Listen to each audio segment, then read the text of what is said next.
ay magiging advance full payment na o magiging advance payment na po yan. Mula kay Rex Escabal, good day po sir, may tanong po ako, paano po ba malalaman ang balance sa GCash G-Loan kung expired na ang SIM card? Sana masagot. Simple lang po Sir Rex, para malaman mo ang iyong loan balance sa GCash G-Loan. Tumawag lang po kayo sa 2882 gamit ang Globe or TM na SIM card, no? Makitawag po kayo, libre naman po ang pagtawag sa 2882. Basta po Globe or TM ang SIM card na ipangtatawag po ninyo. At i-advise naman po kayo ni G-Loan o ni GCash 2882 kung ano po ang inyong gagawin at kung magkano pa po ang inyong loan balance doon. Ituturo din nila sa inyo sa pamamagitan ng 2882 kung ano po yung mga hakbang na pwede po ninyong gawin kung gusto niyo pong i-transfer ang inyong old GCash account papunta sa bagong GCash account. Mula kay Carla Sultan, same po, due po din kanina, maga pa ako nagbayad. Tapos na auto repayment yung laman ng GCash ko, mula kay Carla Sultan.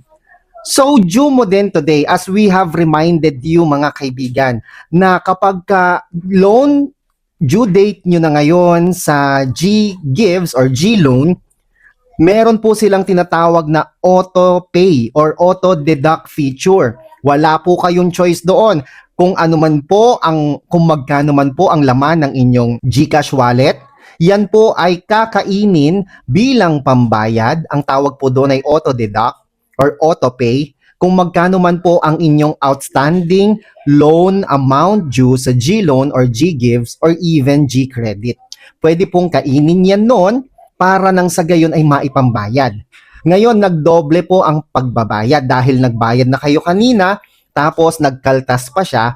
Ang mangyayari po dyan mga kaibigan, yan po ay magiging advance payment na po ninyo sa susunod na due date. Hindi na po yan pwedeng i-refund. Ang pwede nyo lang pong gawin ay magiging advance full payment na o magiging advance payment na po yan.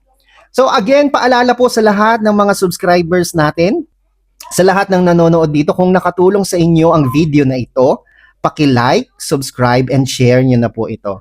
Kung may katanungan po kayo, please comment down below. Ako po si Chico. Enjoy the rest of the day and God bless po.